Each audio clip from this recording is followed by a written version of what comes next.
Thank you, Peter, and welcome also from my side to this second day. And yeah, we are having now a session really on, it's already entitled Lightning Talks, so it will also be able to show you at a high level what is going on the research side. And then we asked all the presenters also to include in their slides some links where you can find much more information on that. We will also operate the Slido today for collecting questions. So please prepare yourself already on that side so that you can share your questions that I can then post to the participants via the website. So we have 6 presentations today in a bit less than 1 hour. So I really invite the presenters to stick within their time. So 7-minute presentation so that we can have also one or two questions answered directly. If there's more questions coming, then we will follow up online and answer those in the following. But let's start immediately with the first speaker. We have Elena Xoplaki from the Justus-Liebig-University, and she will present the National Early Warning System for Atmospheric and Hydrological Extremes. So I immediately hand over to you, Elena. The floor is yours. Yes, thank you very much. Let me share, please, my my screen. You can see my screen, I suppose. And let me remove all these disturbances there.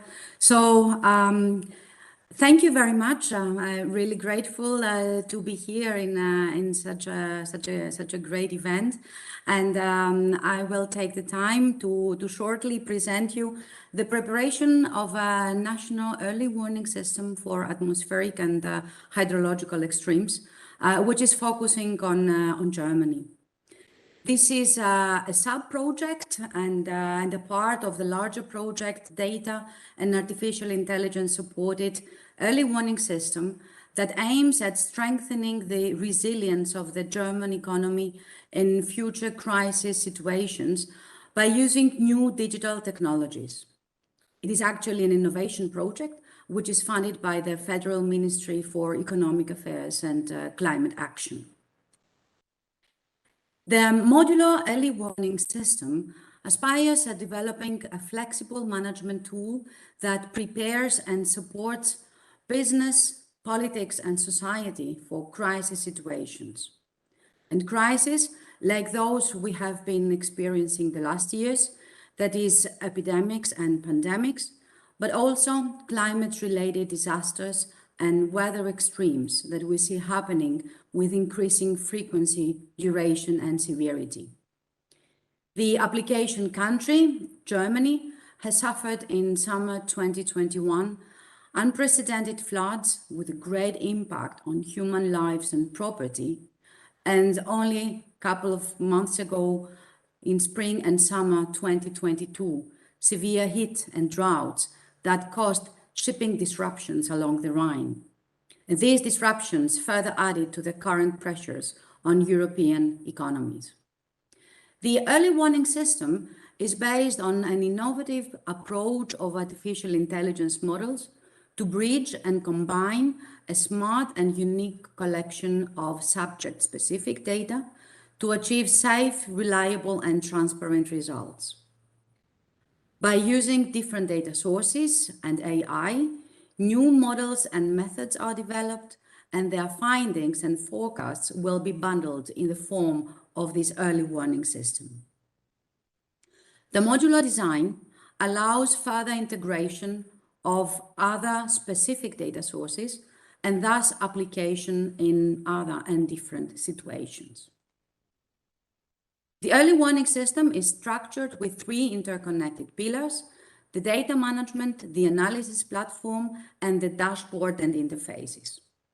It takes advantage of the treasure of collected data and prepared tailored forecasts, warnings, risk, and medical recommendations for its audience. The weather and climate models, more specifically, prepare a seasonal early warning system for weather extremes, and provide information on the probability of occurrence, the intensity, and the spatio-temporal extent of extreme events at the national level. In this way, they support adaptation to climate change impacts, improve preparedness and well-informed decision-making, and promote resilience of economic sectors.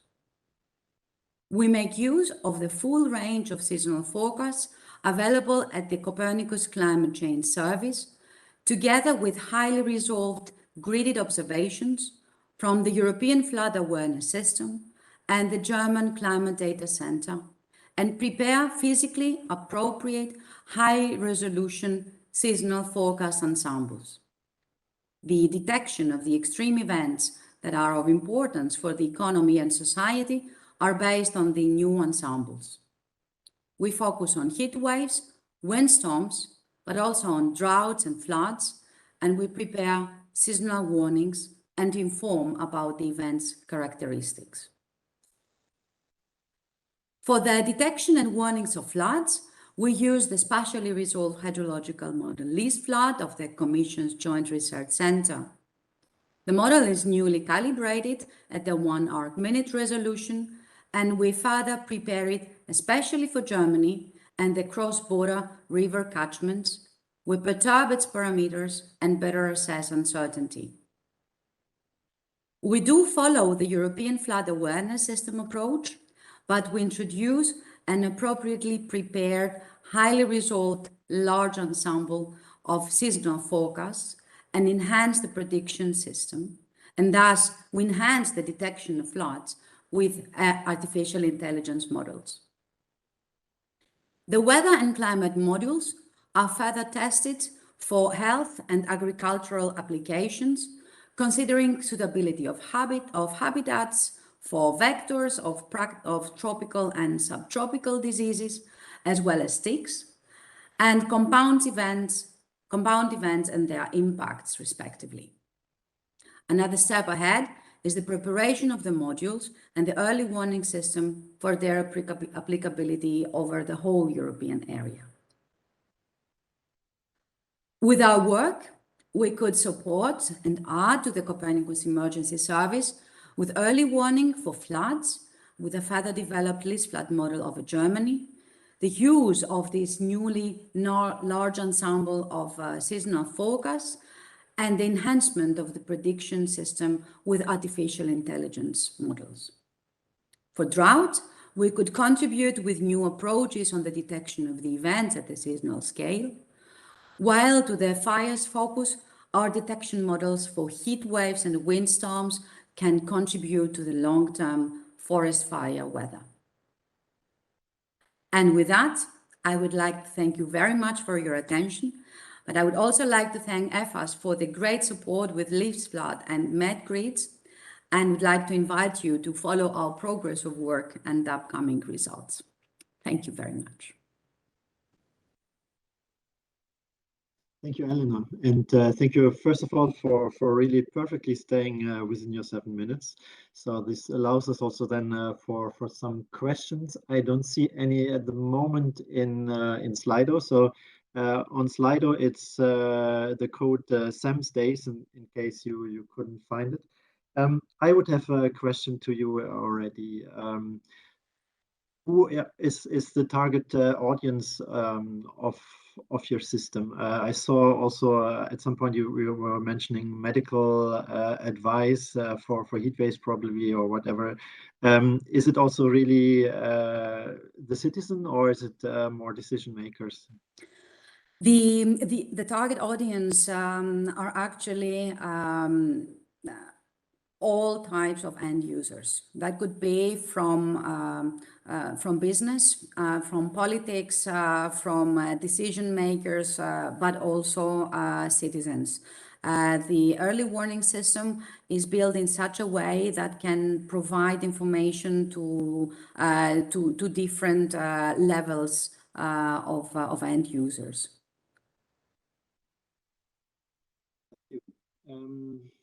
I don't see additional questions coming. in view of the time, I think we will move on to the next presentation. Thank you, Elena, again. Thank you very much. We now move to a European coastal flood awareness system that is developed by the Istituto Universitario di Studi Superiori of Pavia, and I invite Clara Armaroli to join us for her presentation. Hello, good morning, and thank you for inviting the project ECFAS that I'm coordinating to present today. Okay, so today I present the results of this H2020 European project that is named ECFAS, a proof of concept for the implementation of a European Copernicus coastal flood awareness system. The project is a research and innovation action. It's financed under an H2020 program, and it's about to end. It started in January 2021, and it will finish in December this year. It is related to the evolution of Copernicus services, and it deals with the Copernicus Emergency Management Service. Here you can see the project consortium, and is coordinated by IUSS in Italy. The main aims and in which way ECFAS can contribute to the EMS. Actually, ECFAS aims at implementing a European coastal flood awareness system, and that is not yet available in the EMS, providing forecast of total water levels at the coast at pan-European level, flooding and impacts due to coastal events, and also to improve the mapping components of the EMS through the provision of coast targeted products, such as the erosion impact due to the occurrence of storm events, and also to provide tools and algorithms for coastal risk assessment, and finally to implement a roadmap for the future possible integration into the EMS, and taking into account also user needs and requirements, the legal framework at the European level and beyond, and also involving the relevant and trusted entities of the services that are, let's say, relevant to the project. You can see here the conceptual framework of the project. We integrate different data sets and products derived also from the relevant services, such as the marine, the emergency, the land, the climate change. The project is made of two main components. One is the warning component, the other one is the mapping component. And the warning component includes information on high and the forecast of total water levels at pan-EU level at the coast, and the identification of thresholds that can trigger coastal flooding, and of course also the implementation of flood maps and impact maps of potential impacts. The mapping component includes, as I mentioned, coast targeted products such as the shoreline displacement and beach changes. The platform is implemented, the ECFAS platform, the ECFAS proof of concept is implemented into the WikiODS.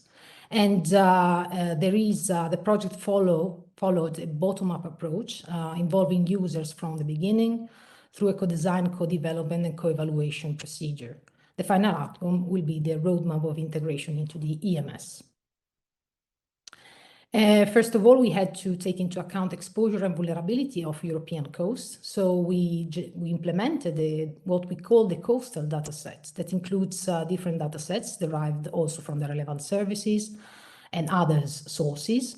And the important thing is that this coastal data set includes information that are clipped at the coast, taking into account the coastal zone land use land cover layer implemented in the land service by the EA.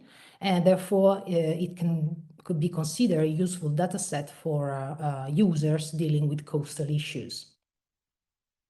The hazard component provides up to 5 days forecast of total water levels at pan-EU level, and these thresholds and the identification of the thresholds that can trigger coastal flooding. The forecasts are provided and were implemented in the project through the modeling available in the Copernicus Marine Service, and also the modeling effort carried out in the project. It's important to underline that other thresholds indicative of long return periods were also computed to take into account more intense storm events. The actual flood awareness system was implemented using test cases to calibrate and validate the models used in the project to verify the impact assessment method developed in the project, and also to propose and implement, let's say, improved mapping products for risk mapping and risk recovery mapping of EMS. This is an overview of what was produced in the project, so the flood catalog and the impact catalog. You can see that the modeling effort has been quite important, producing almost 8,000 flood maps, considering different combination of total water levels and duration of storms, and more than 72,000 impact layers at pan-EU level. This is an example of how the flood catalog looks. So the flood extent in terms of flood depth and velocities was produced along European coasts, and also the impact layers include different components in terms of impact, of damage, and exposure. The warning system developed in ECFAS, this is, let's say, how it works. If the threshold is exceeded along coastal points where total water levels are forecasted, then the system is activated, and the system searches for the, let's say, the closer flood map in relation to the forecasted event. And then it retrieves also the impact layers, and it provides information on the warnings in the areas where a storm is forecasted. Of course, the ECFAS framework is based on, it develops on the EMS and EFAS frameworks. This is an example of the mapping products that were implemented in ECFAS, integrating EMS information and products derived from the project. And also the Shoreline analysis, that is an important tool. I want to underline that users pointed out that this is an important product. And a specific tool, algorithm, was developed in ECFAS that is named Shoreline Analysis and Extraction Tool, that is able to map the shoreline position before and after a storm, so that can be used for the erosion impact. You can see on the right is, let's say, how the platform looks and how the shoreline is displayed on the platform. And this is, again, how the platform looks. It's not yet open to the public. It is it is being co-evaluated by the users. It will be presented on 16 November in a users training workshop, and the invitations will be issued soon. So please stay tuned. You can check on our website when the registration to this event is open. So thank you very much, and here you can find the website of ECFAS, and please contact for any additional information. Thank you. Also perfectly on time. That's see. I don't see a direct question really for you already. You mentioned a lot the users. Can you be a bit more specific with whom you have been working so far there?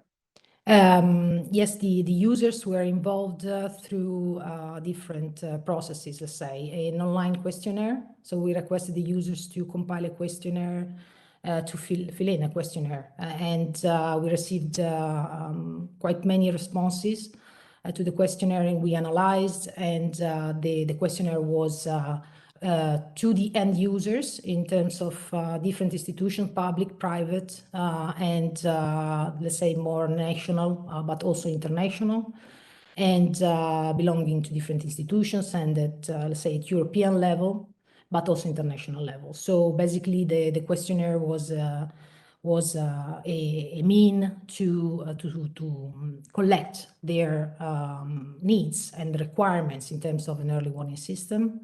And I didn't have the time to present, but actually the results show that what ECFAS is doing is relevant to the users. And the products that we are developing in terms of the platform itself, but also the different components of the system, are considered very useful and important for the users. Thank you. Now we have a question by Martin Hildegardis. He's asking about the potential of ECFAS to be extended to other regions or even become a global service, a bit like EFAS, GLOFAS. What's your vision there?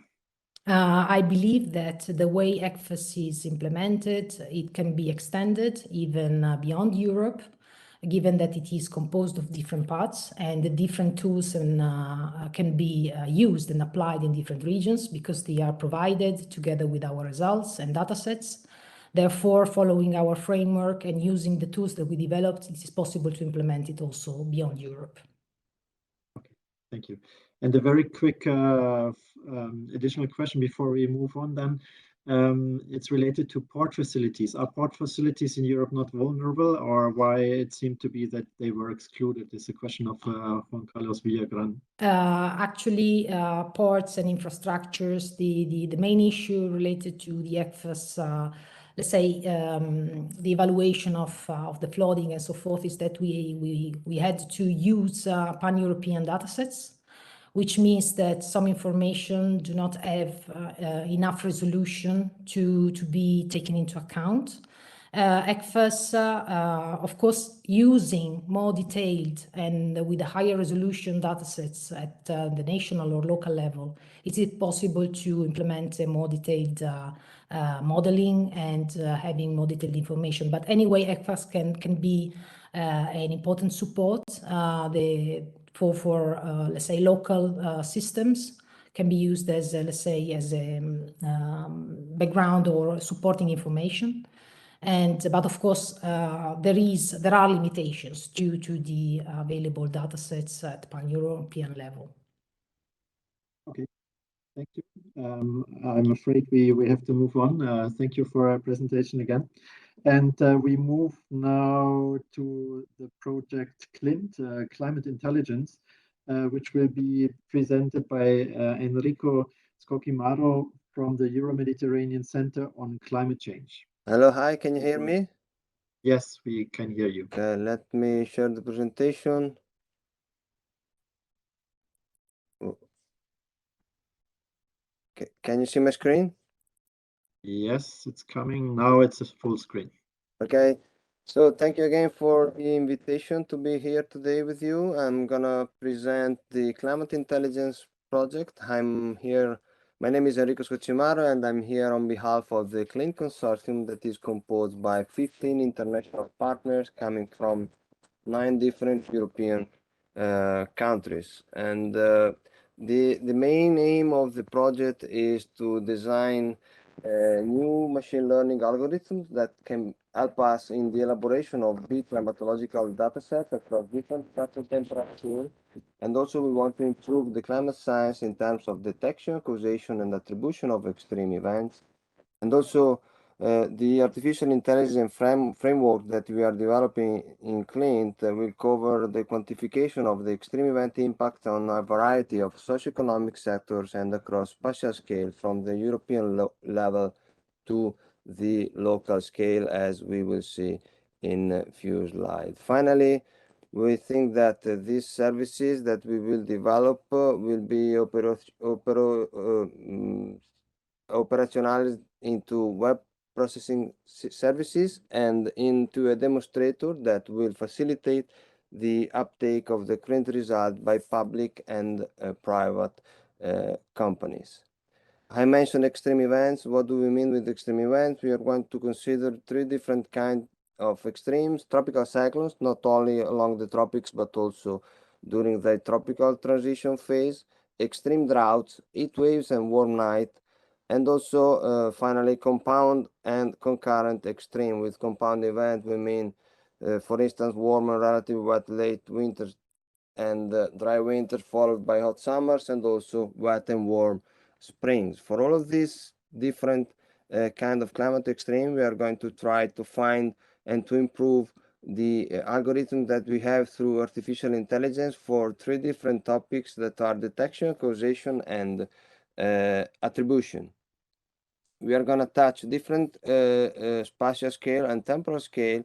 We are going to go from the seasonal time horizon to the long-term horizon, and we are going to cover the European continental scale through the trying to touch the water, energy, and food nexus. We will use also different impact models such as the EIP and the primes and the GRC crop modeling system, and we will base our analysis also through different impact indicators such as the flood risk and hydrological drought risk, the crop yield and crop sustainability areas of risk, and power generation cost, etc. This is something that we are going to do at the European scale, but also we are going to focus on 4 climate change hotspots. 2 of these are over semi-arid regions, the Douro Basin and the Zambezi water course. For this 2 basins, we will investigate extreme droughts and also for the Zambezi tropical cyclones. Then for river deltas such as the Reno Delta, we are going to investigate extreme drought and tropical cyclone potential impact on the water system. And then we are going to focus also on the Lake of Como, that is a snow-dependent basin in which we will look at extreme droughts, heat waves and warm night, but also compound and concurrent events. This is the logical flow of the project. We will formulate the problem on the left side from the climate science side, and then we will ask the climate intelligence people to develop machine learning algorithm for the extreme event detection, causation, and attribution. So we send them our benchmark, and then we interact to improve the algorithm that we use for a better detection, causation, and attribution. These new products then feed the climate services, and all of these 3 blocks then are used to feed the climate services information system that is going to provide information through the web processing services and climate service demos that are both artificial intelligence enhanced. This is reflected in the structure of the project. These are the 9 WP of the CLINT project. The 3 main projects, WP 3, 4, and 5 are the ones for detection, causation, and attribution, and all of these 3 are connected to the WP2 different tasks devoted to climate intelligence applied to detection, causation, and attribution. Then the products are used to feed the WP6 at the European level and WP7 at the local scale in terms of climate services. There is also the WP8 that is the one devoted to the climate service information system, and finally a single WP is devoted to the exploitation, dissemination, and communication. We expect an improved adaptive capacity from this project from the European level to the local scale, a potentially reduced vulnerability to climate change, and enhanced action available for adaptation. So we also want to improve our knowledge of the climate system, and not only in terms of detection of events, but also in terms of attribution. And then we finally aim to obtain a better informed climate system that is able to support decision making in a more advanced manner. We are at the beginning of the 2nd year of the project. We already completed a series of milestones and deliverables. The project is on time, and we are now also starting to interact with parallel projects with the same aim, such as the XIDA project. This is just a brief introduction. I hope that you will have some questions for me. Thank you. Thank you, Enrico. Also, again, for staying perfectly in time. That's really a pleasure to see. I look at the Slido. There's no Now it looks some things disappeared on my Slido, the earlier question. So I don't see a new question coming in, but I would like to understand if I got it right, your focus is really pan-European, but then you have one of the test cases in the Zambezi River, so you do have also this global component. How does this connect? Well, for instance, over the Zambezi watercourse, we are gonna tackle the problem of tropical cyclone hitting the basin and also providing precipitation, and we are evaluating the role of the tropical cyclone in defining the amount of water that reaches the Zambezi watercourse. This is something that we are going to do, and then we are trying to somehow forecast, looking at some indices that are then developed in WP3, also at the global scale. So in WP3 we develop new algorithm for tropical cyclone detection, and then these algorithms are also used to support the forecast over this.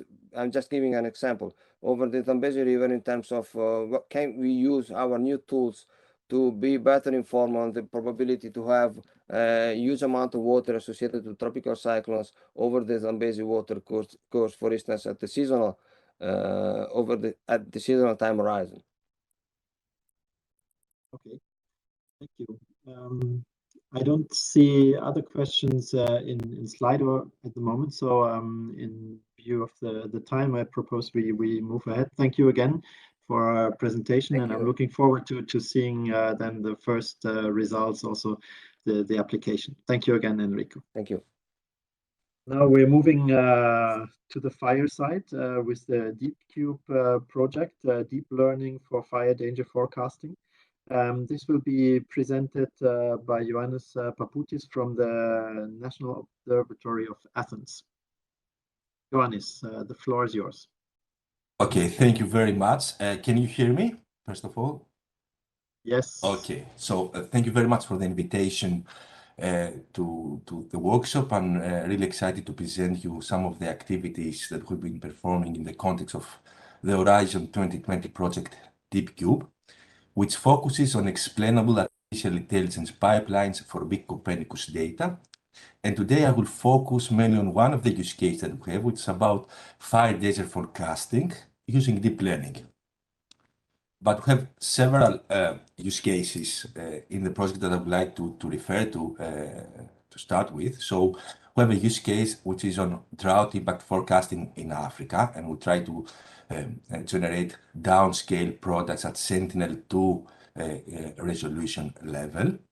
We have a use case on climate-induced migration in sub-Saharan Africa, and this uses causal inference methods to understand and model migration flows that are due to drought events and extreme drought events. We have the fire hazard forecasting in the Mediterranean use case, which is the main topic of my presentation. We have another use case that focuses on ground deformation observed from space, and in this use case, we use interferometric synthetic aperture radar data, mainly Sentinel-1 data, coupled with industrial data to automatically detect ground instabilities at large scales. And these instabilities may be found in volcanic areas, for example, that go through an unrest phase, or in major assets and infrastructure components like bridges or motorways. And the last use case that is also very interesting exploits AI on Copernicus core services data in order to develop services that foster sustainable tourism. Now let's move to the specific problem at hand for wildfire danger forecasting. And I would like, with a disclaimer, that this is a very challenging problem and very challenging application because, first of all, wildfires are caused by the complex interaction of several fire drivers, like the ones that you see on the right hand side here. So we have climatic variables, we have vegetation variables, we have human-induced parameters that have to be taken into account. Second, wildfires are inherently stochastic. So this means that the absence of a fire event does not mean that there is not any fire danger in the specific location. And finally, wildfires are rare events, in nature, which can potentially lead to a highly imbalanced data set, which is important where we are addressing machine learning or deep learning problems. So what is our approach? First of all, our goal is to create a service that predicts next day's fire danger using machine learning. And here we'd like to try to predict the joint probability of a fire occurring and becoming a large one. And by large one, we mean larger than 30 hectares. We use Earth observation data and artificial intelligence, and basically we exploit the very rich information on what has happened in the past. So on the one hand, we know what was burned in the last 12 years and more, and we get this data from EFIS. And on the other, we know which were the prevailing conditions, the meteorological context, the vegetation status, extracting satellite data, and other fire drivers when we had these fires. So we organize all this information in a data cube, and this implies data harmonization, data resampling. For example, here we have resampled everything in 1 kilometer by 1 kilometer by 1 day steps. And covering at the first phase Greece, so it's a national scale service. And then we use machine learning to model the complex and nonlinear interaction of all these variables that you see on the left-hand side of the slides to estimate next day's fire danger. So we have worked together with the Greek Fire Brigade in order to create a prototype service that we ran for 2021 and 2022. And this consists of two pillars. First, we have an email service where we send on a daily basis 2 maps of the fire danger at a national scale. And we have a prototype web application that covers fire danger and the input variables as well. Here is the link that you can visit. This is in beta version at the moment. Here is an example of the prototype service. So on the left-hand side, you see the maps that are delivered to the Greek Fire Brigade at a daily basis. And on the right, you see the front end where we have basically a data cube that is dynamically populated and constantly updated with fire driver layers. So we can visualize in this front end both the different satellite indices that are used to make the predictions and the meteorological data and the predictions themselves. Now, this service has proved that it provides very accurate results. And the key point here is that predictive accuracy is important, but often it is insufficient. And interpreting what the models have learned is very important when we're addressing problems that have high economical, societal, and environmental implications, like wildfires. So understanding why deep learning models actually do certain predictions and not other is a big challenge. And here in DeepCube, we're using explainable artificial intelligence algorithms to develop our intuition. And here in these plots, you can see the application of such explainable AI algorithms. For the service in general, just to give you an indication, we see that maximum temperature and total precipitation are important for the last 10 days in the history that we're using for fire drivers, while relative humidity is important for the last 2-3 days, while wind speed is important just for the day for which we're doing the prediction. So different temporal scales can be important for different input variables. And here I have you 2 examples from real fires that occurred in Greece in 2021, 2 catastrophic fires. The first one is in Evia region, where the forecasted fire danger is extremely high. And here you can see that relative humidity and soil moisture were the main variables to blame for this fire, according to the deep learning model. While for another example that you see on the bottom here in Rhodes, few days earlier in August 2021, the high wind speeds were to blame according to the model. So it is interesting to appreciate that the deep learning model is able to identify 2 different mechanisms that drive wildfires in region and spread. One that is driven by extreme drought conditions and one that is driven by high winds. So we're motivated by the success of this application. So we are working now in another project that is funded by the European Space Agency. And here we're trying to use deep learning to predict planetarians at completely different spatial and temporal scales. So we aim now for global coverage and seasonal forecasting. And the motivation here is that studies have shown that the fire exhibits spatiotemporal variability. And traditionally, this variability has been explained by simple statistical measurements or by using local variables derived from the main fire drivers as input to tree-based machine learning models, which are more simplistic.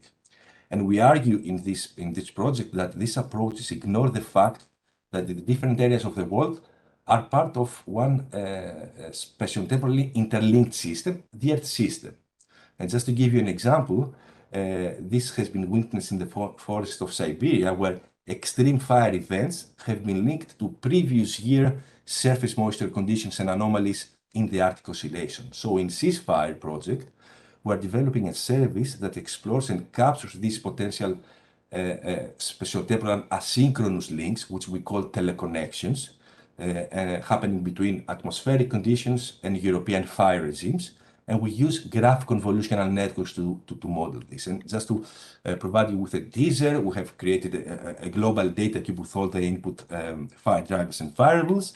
And this is some preliminary modeling results that I would like to share with you. So here what you see is predicting using just the week of the 29th of August 2018, and we are predicting 2 weeks ahead of time, 1 month and 2 months. And these are the predictions, and this is the ground truth. And you can appreciate that there's a very good match between the predictions and the ground truth, and especially when you see this change in fire patterns in Africa from 2 weeks ahead to 2 months ahead, and this is well captured by the deep learning model. And I would like to conclude my presentation by saying that we are very much relying to do all of these on EFIS products. So we download them and process them and harmonize them, and this is what we use as input in our models. Please stay tuned because we will have a Mediterranean next day fire danger forecasting by the end of the year. And I think that this can be very much used in combination with EFIS fire weather index products for validation and or calibration. So thank you very much for your attention. Hope I stayed on time.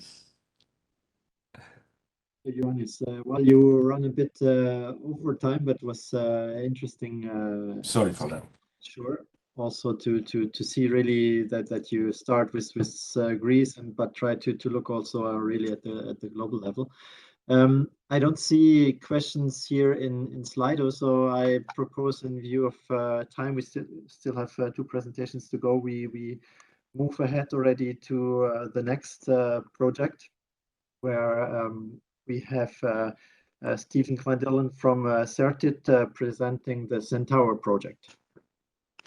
Good morning, and it's an honor to present this to you. It's a bit of a spoiler alert because it's a project that will be on the horizon fairly soon, because we should be starting by the end of the year.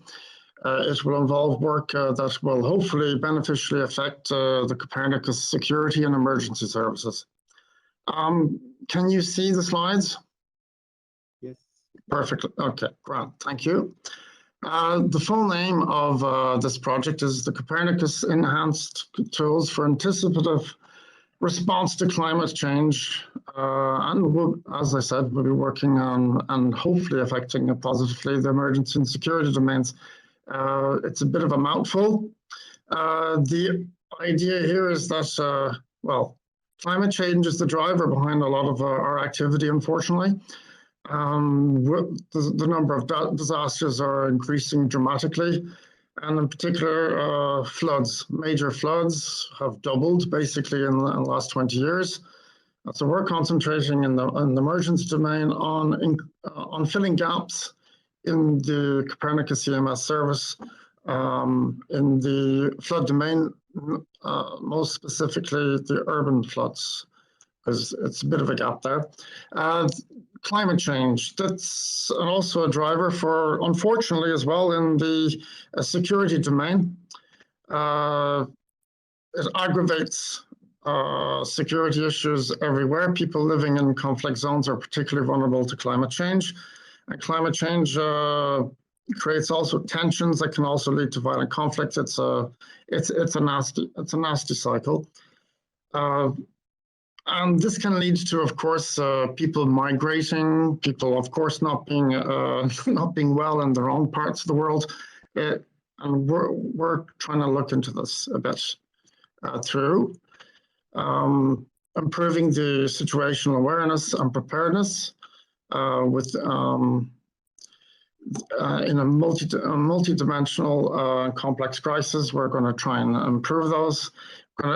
There's not just working on a crisis, but the idea, of course, is to anticipate, because it's better to foresee something than cure something, or at least to react ahead of an event. We deal in extremes, unfortunately, so we'll be looking for extremes. I'm extremely actually content and happy to present what is basically a who's who of Copernicus emergency and security service providers. Also, people working within the early warning, weather, and flood modeling plus forecasting domains. And here we also are, whereas a lot of those people already have some AI and machine learning work, we also are working with specialists within the AI and machine learning domain to bring together a lot of very complex data to make hopefully indices that can help people do their jobs better, and also improve, have fairly good impact on these two domains. So what's the idea? It's to bring in meteorological data, geographical data, of course, sometimes derived from Earth observation, and many different sources of open data to create urban flood indicators, social, economic, and political indicators, plus flood and water insecurity indicators. These will be processed automatically using natural language processing, deep learning, and modeling to present. I can't present it to you now because it's future work, but present and create crisis indices that we will hopefully integrate into Copernicus services. This looks horrible. I will not go into the detail, but it's actually how our system will work. And also I just like to emphasize things. So yes, we're looking after emergency end users, security end users. We have an entrusted entity within those end users. And we will both react to event. We're also event-driven. This is part of not just emergency, but also security. We'll be creating indices to help event-driven work, but also we will continuously monitor at a multinational and regional level. This is something that's quite important also to people outside of Europe, notably. We're in contact with people working with NASA and stuff. They would like us to work rapidly over smaller areas with higher resolution and information that they can't get yet. I will now focus a little bit on the emergency side. Why? Because, well, it's what affects me the most. It's what I'm involved in most. So we're targeting first estimate products with forecasting information, not just crisis information. So this will help try to indicate what should happen in the next while. We will try to improve flood-related products, particularly in urban areas, as I said. And of course, all of this will lead into better situational reporting in the next contract. The expected impact is both scientific. It is exploratory to a certain extent because we're bringing in so many different sources together to create these crisis indices. It will have normally an economic impact because the industrial partners will be able to provide a broader service and have an increased volume normally of business within the services, both in the early warning and the mapping dimensions. We hope also, and this is the main objective, that this should have a positive impact on the people that are the most important to us, the end users, and their reliance and use of our products in both the rapid mapping and the risk and recovery domains, and that will we will optimize the use of EO data within these services. Okay, we are delighted to have on board quite a number of civil protection agencies, other ministries that are interested in what we were going to produce, even in a reassurance company, plus UN bodies and other international institutions. And of course, and thankfully, we will also have European agencies, EU agencies, and the usual suspects, such as the GRC, and the people we deal with on a general basis. I'm also thinking of the EU Situation Room. Okay, so that's it. I hopefully made up some time for you. You can contact us through this mail, and we will keep you posted as things develop. And hopefully you will see the products. Thank you, Stephen. Very good. You stayed in time. I have a question related to the spatial resolution of this crisis indices that you are mentioning. Are these really local, regional, or at the national level? I've heard regional, but I would not like to go into the actual 100% into the details. The idea is that we would create security-related indices that would show up areas that are moving into crisis, both through because of natural issues like food insecurity, but also political, that there might be also political involvement, unfortunately, in that. So yes, but the idea is that it would be regional, not national, even. And also regional, English is awful because it can be, regional can be used for so many different things. It can be multinational, but also can be large regions within countries. Does that make sense? Yes, thank you. In view of time, we have to move on. I'm looking forward to maybe the next assembly to see some first results from your project to the others. Now we have Vania Fisora from Ithaca, who is presenting the OverWatch project. Okay, I'm going to share my screen. Yep.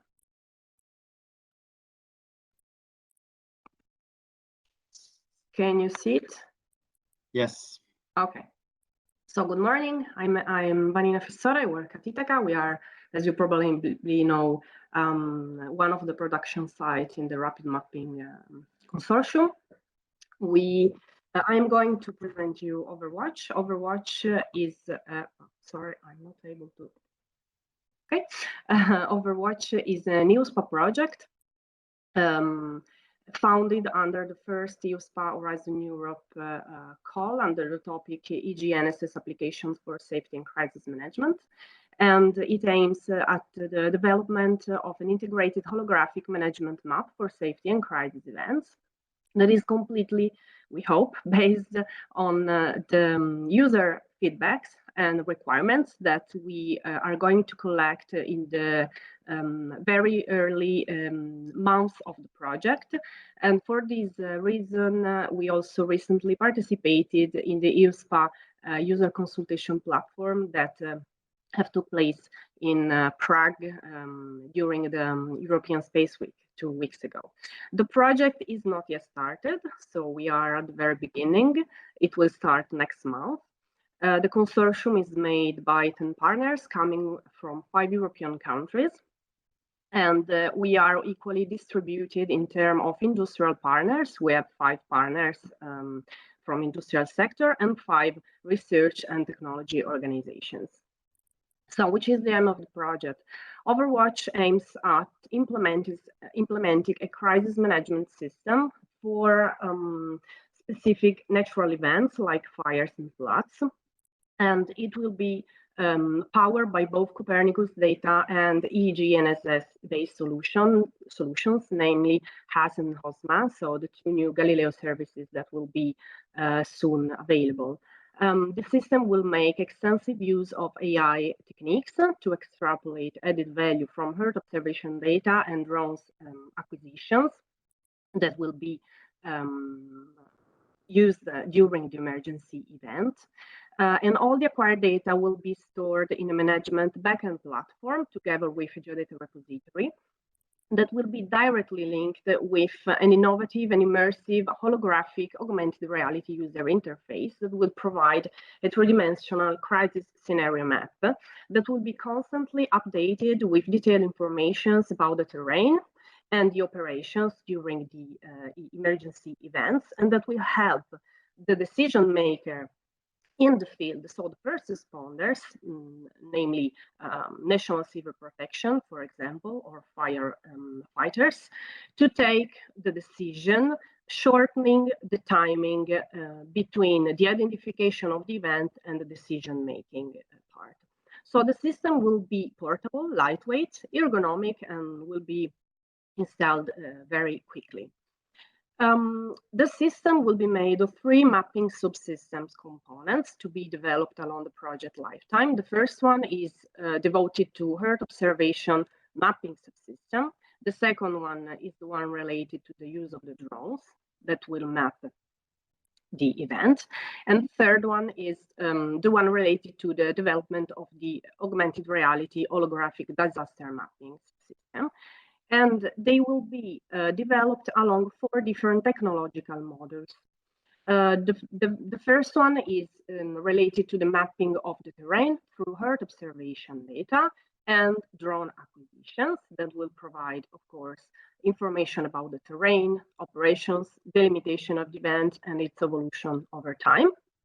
And all the acquired images will be consolidated with the help of AI algorithms, ad hoc developed. And the drones will be equipped with receivers able to acquire the signals coming from Galileo, HAS, and HOSMA. So the provided images will be characterized by really accurate positioning in the order of decimeters, and of course from higher spatial resolution.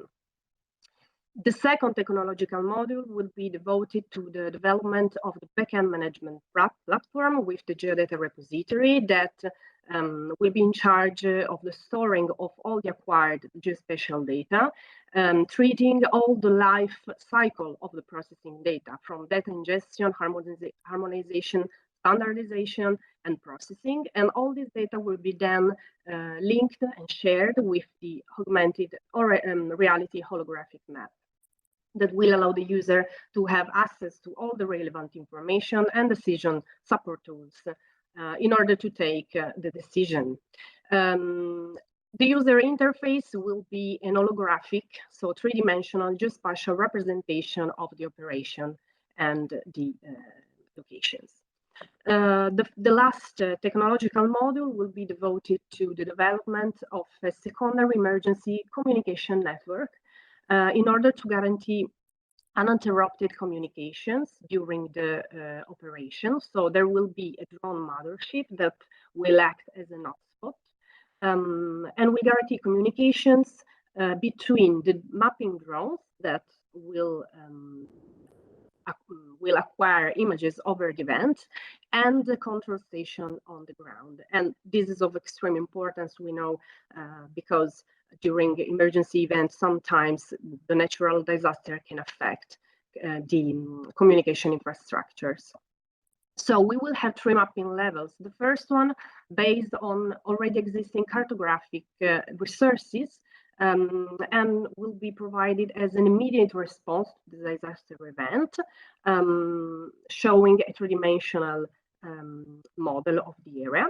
Then the first level will be improved with the Earth observation data coming from the rapid mapping products with a newly designed set of AI algorithms with the specific aim to better delineate fires and floods, so the event extents. And then when we have the last level of mapping achieved thanks to the acquisitions coming from the drones that will be really accurate in terms of spatial resolution and positioning. So how OverWatch could help the chance rapid mapping, we hope, on two levels. The first one on data acquisition, thanks to the drones mapping acquisition. So as I mentioned, higher spatial accuracy and higher accuracy positioning will help in avoiding errors in the delineation of affected areas, and so reducing the risk of wrongly classified pixels on the raster data. And then on data processing, generally speaking, speeding up the processing and analysis of data in a specific part during the rapid mapping workflow. We know that for rapid mapping, timing is essential. So we hope that with a new set of AI algorithms, we could speeding up, for example, the classification outputs for events delineation. At the moment, there are some operations that are made by the operators with photo interpretations, and these are really time-consuming, for example, the delineation of clouds, and then the cleaning up of the classification outputs for the event delineation. This is really true for flooded events, because we know there are some features that typically are wrongly classified as flooded areas, but instead they are not. These are, for example, the shadows coming from the clouds or from the trees, transportation networks, airport runways, and others. So we hope to improve the results coming from the classification outputs. And then overgrading maps, more or less the same with new algorithms. We hope to achieve an automatic identification of the damaged buildings that at the moment is performed by photo interpretation again. So as I mentioned, the project is not yet started. It will start next month. So I was not able to provide an active link. We will soon find some news on our website at ithacaweb.com. Thanks. I have a quick question regarding the extent that you have in mind for the mapping. So working a lot with drones, etc. It's limited to you. Do you have already an idea of what spatial dimension you can cover with your approach? The drones will have a life, let me say, of about 24 hours. So they will be able to cover for 24 hours the event area. Of course, this will depend on the event extent. Yeah. Thank you. I can invite you only to reach out to the colleagues managing the CEMS aerial component to avoid duplication with the drone acquisition that is being set up there. Yeah, sure.